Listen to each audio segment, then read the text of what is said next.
आपको 11th और 12th दोनों में देखने को मिलेगा। पहली बात तो दिमाग में ये बैठा लीजिए, और जो 11th में अच्छे समझेगा 12th में उसको उतना ही अच्छा समझ में आने वाला है। तो रिलेशन और फंक्शन, सीधा रिलेशन का मतलब संबंध, और संबंध का मतलब क्या होता है। घर के अंदर रहने वाले लोग जो हैं वो किसी न किसी रिलेशन के तहत आते हैं। अगर एक दूसरे के अगल बगल तुम दोनों बैठे हुए हो और एक एकेडमी में आप लोग पढ़ रहे हैं, और उस एकेडमी में सारे जो सारे स्टूडेंट्स हैं और सारे टीचर्स हैं, उनके बीच में एक रिलेशन, कैसा रिलेशन, एक टीचर और एक स्टूडेंट का रिलेशन है। पहली बात तो दिमाग में ये बैठा लीजिए। और घर के अंदर जितने लोग भी रहते हैं उनमें से सारे के सारे लोग क्या होते हैं, एक संबंध के तहत सब लोग बंधे होते हैं। सभी के बीच में कोई ना कोई एक रिलेशन होता है, ठीक है।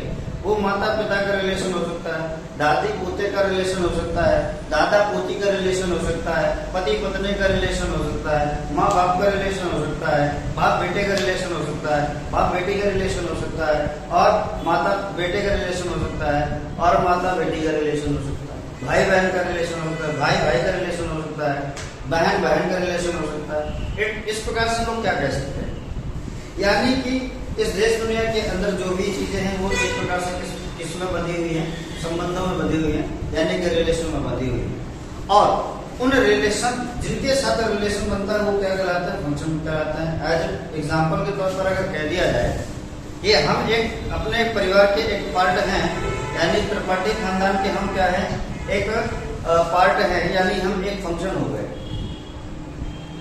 हम एक क्या हो गए, फंक्शन हो गए। और उस खानदान में न जाने कितने लोग हैं, ठीक है, न जाने कितने लोग हैं, और उनके सबके बीच कोई ना कोई हमारा क्या है, एक रिलेशन बनता है। जब सभी के बीच हमारा कोई ना कोई एक रिलेशन बन रहा है, इट मींस क्या हुआ, इट मींस ये हुआ कि फंक्शन टू फंक्शन कोई ना कोई एक रिलेशन डेवलप हो रहा है। और उन रिलेशन के तहत हम लोग बात करेंगे कि किन के बीच में कौन सा रिलेशन बन रहा है। इसी प्रकार से मैथमेटिक्स में भी रिलेशन एंड फंक्शन नाम का एक टॉपिक है, और ये टॉपिक बताता है कि एक फंक्शन का दूसरे फंक्शन के साथ कैसा रिलेशन बन पा रहा है। उसके बाद इसमें मुख्य रूप से 4 प्रकार का रिलेशन होता है। वो कौन कौन से रिलेशन होते हैं, जो कि आगे हम लोग पढ़ेंगे। पहले अभी बेसिक कंप्लीट करेंगे, फॉफ, फॉक, गॉफ और गॉफ। हालांकि इसकी जरूरत अभी आपको नहीं मिलेगी, कुछ देर बाद मिलेगी या कुछ दिनों के बाद मिलेगी। हो सकता है 12th में आपको जरूरत मिले, क्योंकि यहाँ पर आपको क्या है, ये एक बेसिक बताया जा रहा है। और ये एक टाइप है किसके, रिलेशन एंड फंक्शन के अंतर्गत इनका क्या होता है, हम लोग विश्लेषण करेंगे और यही रिलेशन के अंतर्गत सब कुछ बताएंगे। अच्छा, रिलेशन एंड फंक्शन के क्वेश्चन को सॉल्व करने के लिए कुछ मेथड होते हैं, कुछ टाइप होते हैं, ठीक है, कि कितने टाइप्स का क्वेश्चन इसमें बन सकता है। तो पहले इसमें टाइप बनता है ऑर्डर पेयर, यानी कि ऑर्डर पेयर का मतलब हो गया क्या, क्रमित युग्म बन गया। कौन सा,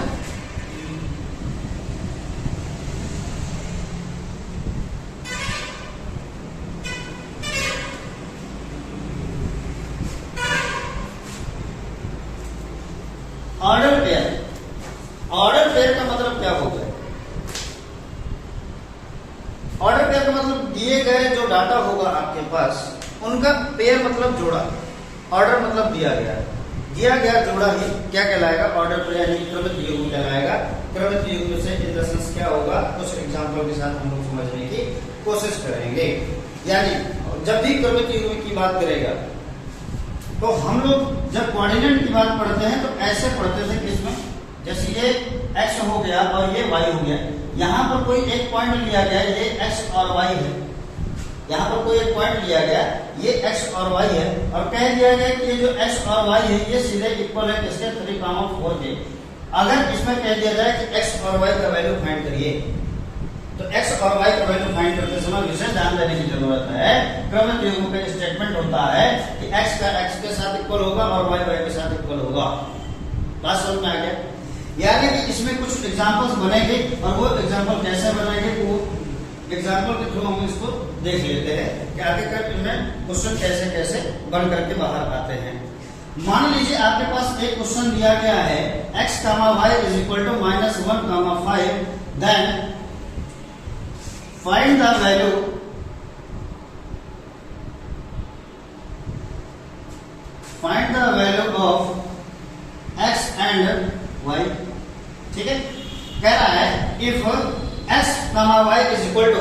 -1,5 है और उसमें कह रहा है क्या कि हमको x और y का वैल्यू फाइंड करना है किसके द्वारा, ऑर्डर पेयर का ये एग्जांपल है।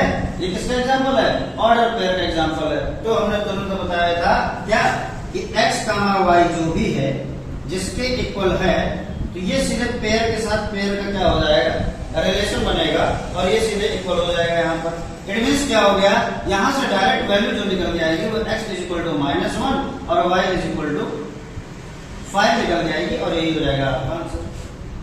ठीक है,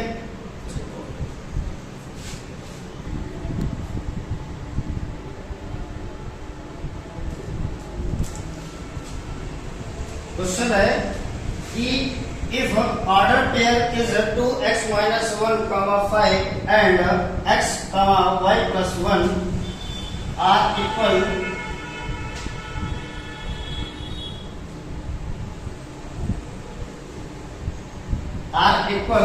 then find the value of x comma y। Question क्या कह रहा है कि 2x minus 1 comma 5 और x कमा y प्लस 1 एक क्रमित युग्म में है और यह दोनों आपस में क्या है, बराबर हैं।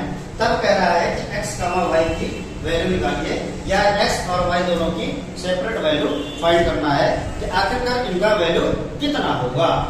तो उसको फाइंड करने के लिए सिंपल सा जो हमने अभी बताया कि 2x minus 1 comma 5 is equal to किसके हो जाएगा, x कामा y प्लस का 1 हो जाएगा और ये इसके साथ कंपैरिजन करेंगे, इसके साथ कंपैरिजन करेंगे।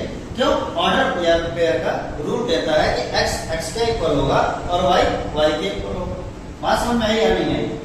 तब हो जाएगा क्या, 2x माइनस 1 किसके इक्वल है, x के इक्वल है। सेम वेरिएबल एक तरफ कर लेंगे तो x हो जाएगा इज इक्वल टू 1 को ट्रांसफर करेंगे तो 1 हो जाएगा और यहां से आपको मिल जाएगा x इज इक्वल टू 1। इसी प्रकार से 5 is equal to y plus का 1 मिलेगा और this implies that y is equal to क्या मिल जाएगा, 5 माइनस का 1 और y इज इक्वल टू मिल जाएगा 4। ये हो गए सेपरेट वैल्यू किसकी किसकी, x और y की वैल्यू मिल गई। ये इस प्रकार से इन क्वेश्चन को सॉल्व किया जाएगा। 11th में इन दो टॉपिक में से एक टॉपिक का क्वेश्चन जरूर आता है। मोस्ट प्रोबेबल होता है कि इस तरीके के क्वेश्चन ज्यादा रखता है क्योंकि थोड़ा सा कैलकुलेशन होता है और जो पायलट टाइप का बताए उसमें ज्यादातर ऑप्शन क्वेश्चन बनते हैं। ठीक है, और इससे भी कभी ऑप्शन बना देता है, अदरवाइज इसको 1 नंबर या 1.5 नंबर 2 नंबर के क्वेश्चन में इसको भी रख देता है। ठीक, तो इस प्रकार से ये होता है।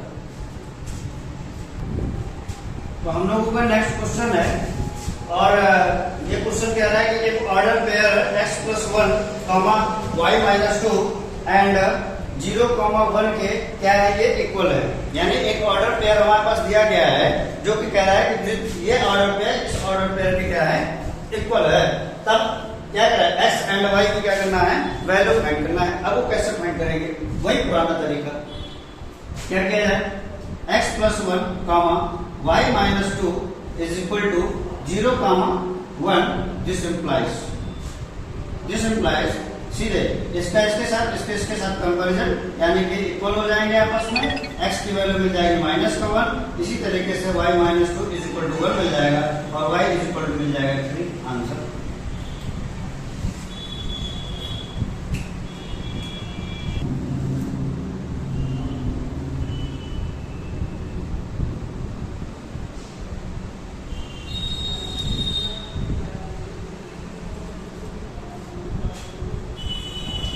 नेक्स्ट टाइप है इसका दूसरा टाइप है, ये है समुच्चयों का कार्तीय गुणनफल यानी कार्टेशियन प्रोडक्ट ऑफ सेट।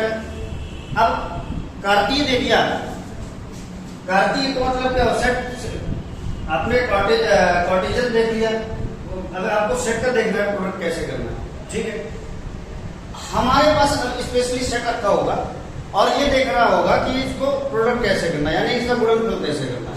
तो जो लोगों ने सेट थ्योरी पढ़ी होगी उसमें हमने बड़े व्यवस्थित तरीके से बताया था कि कैसे दो सेट का मल्टीप्लिकेशन किया जाता है। ठीक है, ये उसी के कॉन्सेप्ट के बेसिस पे इससे रिलेटेड क्वेश्चन आने वाले हैं। यानी अगर एक सेट ए है और दूसरा सेट बी है, इसमें कुछ प्रोडक्ट हैं, प्रोडक्ट कह रहे हैं, इसके कुछ एलिमेंट्स हैं, तो इनका आपस में ए क्रॉस बी कितना होगा और बी क्रॉस ए कितना होगा, ये किससे फाइंड करेंगे? समुच्चय का कार्तीय गुणनफल विधि से पता करेंगे कैसे होता है, यानी कार्टेशियन प्रोडक्ट ऑफ सेट कैसा होता है, इस चीज को हम लोग ध्यान देंगे। तो इसके लिए ध्यान ये देना है कि अगर ए क्रॉस बी फाइंड किया जाएगा तो इसका मतलब हो जाएगा x comma y such that x comma, अगर आपको मान लीजिए कि कोई आपके पास दे रखा है सेट ए और बी, उसमें कह रहा है कि ए क्रॉस बी फाइंड करिए, तब आप क्या होगा, x such that x is equal to belongs to a comma b and x belongs to a and also belongs to b। ये आपका एक प्रकार का a क्रॉस b का सेट बिल्डर फॉर्म बनेगा। सेट बिल्डर ये किस फॉर्म में लिखा हुआ है? सेट बिल्डर फॉर्म में लिखा हुआ है, ठीक है। अभी इसको हम आगे जब सॉल्व करेंगे एग्जाम्पल के थ्रू, तब हम लोग बात समझ में ज्यादा आएगा कि सेट बिल्डर फॉर्म क्या होता है और टेबलर फॉर्म क्या होता है। हालांकि इसको सेट थ्योरी में पढ़ा दिया गया था, लेकिन ये चीज दोबारा आएगा और उसको ध्यान से समझना है कि सेट बिल्डर फॉर्म कहाँ पर होगा, कैसे होता है। सेट बिल्डर फॉर्म का मतलब होता है कि जहां पर चीजों को कंडीशन के रूप में रखा हो, नोटेशन के रूप में रखा हो, उसको क्या बोलते हैं? सेट बिल्डर फॉर्म बोलते हैं। और जहां पर उसको न्यूमेरिकल वैल्यू के रूप में रखा हो तो उसको क्या बोलते हैं? टेबुलर फॉर्म, यानी कि तालिका विधि बोलते हैं। बात समझ में आ गई? ठीक। तो आगे हम लोग इसमें एग्जाम्पल देखेंगे और एग्जाम्पल के बेसिस पे हम लोग बात करेंगे कि आखिरकार कैसे कैसे एग्जाम्पल इसमें बनेंगे। तो चलो भाई देख लेते हैं। कार्टेशियन प्रोडक्ट ऑफ सेट की जब हम बात करते हैं, हमारे पास एक क्वेश्चन दिया हुआ है कि if a is equal to 1, 2 है और b is equal to 3, 4, 5 है, कह रहा है find the value of then find the value of या find the value of a cross b और b क्रॉस a का वैल्यू क्या करना है? फाइंड करना है। तब जान लीजिए कैसे फाइंड करेंगे। तब इधर लिखते हैं a और इधर लिखते हैं b। a में कौन? पहले 1, तो 1, b में कौन कौन? 3, 4 और 5। फिर a में कौन? 2, कौन कौन है भैया? 3, 4 और 5। इट मींस क्या हुआ? इसका इसके साथ रिलेशन पहले, फिर इसके साथ रिलेशन दूसरा, तीसरा रिलेशन इसके साथ, इसका फिर इसके साथ, इसका इसके साथ, इसका इसके साथ, यानी एक व्यक्ति का 3 व्यक्तियों के साथ संबंध हो गया। यानी एक प्रकार के एक f और a और b के बीच में एक रिलेशन बन रहा है, ठीक है। ये मैं इस तरीके से थोड़ा सा क्यों आपको इंट्रोडक्शन करवा रहा हूं, क्योंकि आगे आने वाले टाइम पर जब हम लोग डोमेन और रेंज की बात करेंगे तो ये इसी तरीके, इसी पैटर्न पर कुछ मिलेगा। तब अगर हम बात करते हैं a क्रॉस b, ध्यान से समझने की जरूरत है, क्योंकि आगे चल के हमको b क्रॉस a भी मिलेगा। अभी हमको a क्रॉस b देखना है, इसके बाद हमको b क्रॉस a भी देखना होगा। तो जब a क्रॉस b की बात करता है तो इसका रिजल्ट क्या मिलेगा? 1, 3। अब पहले सोचिए, a b का मतलब हो गया 3 1 जा 3, मतलब 3 आना चाहिए था। ऐसा नहीं होता। क्यों? आप सेट थ्योरी की बात कर रहे हैं, सेट की बात कर रहे हैं। सेट में जब प्रोडक्ट होता है तो पहले एलिमेंट का दूसरे सेट के हर एलिमेंट के साथ, कॉमन के साथ उसका प्रोडक्ट लिखा जाता है। ये सेट थ्योरी के टाइम में बहुत अच्छे से बताएगा। फिर इसका प्रोडक्ट कितना होगा? 1, 4। फिर इसका प्रोडक्ट कितना होगा? 1, 5। इसका प्रोडक्ट कितना होगा? 1, 2, 3। इसका कितना होगा? 2, 4। इसका कितना होगा? 2, 5। ठीक, कितना होगा? 2, 5। इतनी बात समझ में। अब इसको लिखना कैसे है? लिखने का तरीका क्या है? a क्रॉस b, चूंकि ये सेट में है तो सेट के लिए पहला क्या होता है? कर्ली ब्रैकेट में ही सेट को लिखा जाता है। अगर कर्ली ब्रैकेट नहीं लगाया जाएगा तो वो सेट के अंतर्गत नहीं आएगा। तो पहला क्या आ रहा है? 1, 3। दूसरा क्या आ रहा है?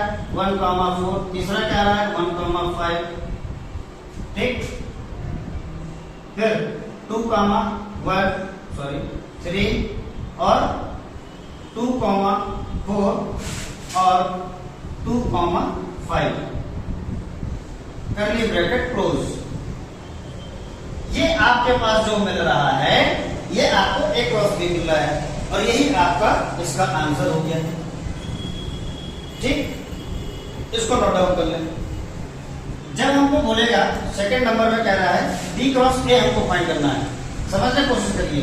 B क्रॉस A, अभी A क्रॉस B था तो पहले A था फिर B था, लेकिन अब B क्रॉस A करना है तो पहले किस टर्म को लेंगे B को और दूसरा लेंगे A को, और यहां पर मिलेगा B क्रॉस A। तब B में पहला एलिमेंट कौन है? 3, फिर कौन है? 4 है, फिर कौन है?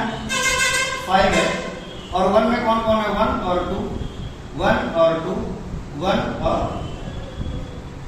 2। तब 3 का इसके साथ प्रोडक्ट, 3 का इसके साथ, 4 का इसके साथ, 4 का 1 2 के साथ, 5 का 1 के साथ, 5 का 2 के साथ। इसका प्रोडक्ट कितना आएगा? इसका प्रोडक्ट आएगा 3, 1, इसका आएगा 3, 2, इसका आएगा 4, 1, इसका आएगा 4, 2, इसका आएगा 5, 1 और इसका आएगा 5, 2। इसको लिखा कैसे जाएगा?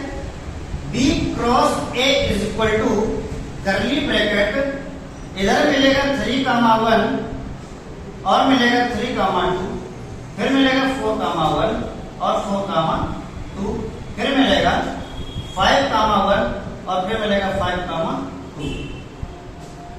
ये आपका B क्रॉस A का प्रोडक्ट हो गया।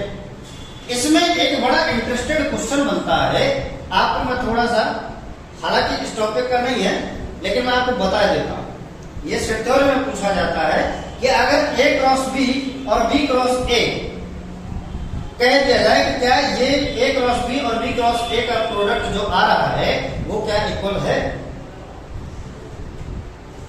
पूछ रहा है क्या कि A क्रॉस B क्या इक्वल है B क्रॉस A के? तो क्या आंसर होगा? नहीं। क्यों?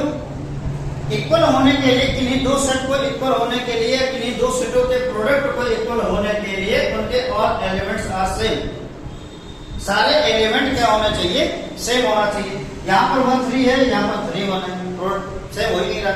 जब एक ही नहीं सेम हो रहा मतलब आगे संभवतः चांसेस होने के कम है, इक्वल यानी कि डज नॉट इक्वल है। अगर यहीं पर coordinate A cross B is equal to coordinate B cross A की बात कर लेता तो दो सेट के इक्वल होने के लिए कंडीशन क्या बताई थी? यानी कोऑर्डिनेटी अगर पूछ लिया कि कोऑर्डिनेट नंबर के अकॉर्डिंग अगर देखा जाए तो क्या ये प्रोडक्ट इक्वल है? तो फिर देख लेते हैं कैसे होगा। 1 2 3 4 5 6, 1 2 3 4 5 6, यानी कि इसमें भी 6 नंबर है, इसमें भी 6 नंबर है। इसका मतलब क्या हो गया? ये कंडीशन पॉसिबल है। क्यों? क्योंकि दोनों की कोऑर्डिनेट क्या है? सेम है। Thank you.